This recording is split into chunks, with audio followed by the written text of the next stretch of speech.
Last thing we're going to do to complete our setup is add our actual projectile object. So in this case we'll just get a simple sphere and place that where we need it, roughly on the end of the catapult arm. You want to make sure there's no intersection happening at that point, and of course, because it's actually being launched by the arm, we want to make it a active rigid body for the simulation. So if we play that back, you can see the sphere disappears right away, and that's because the actual rigid body default collision type is set to bounding box. So you want to set that to actual shape to get a more realistic simulation without penetration.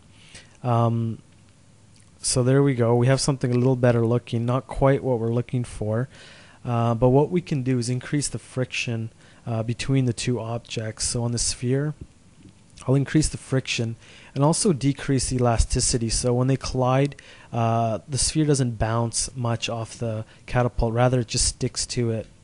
And I'll do the same thing for the actual catapult arm, increase the friction and decrease the elasticity. So we'll play that back. There we've got something a little better.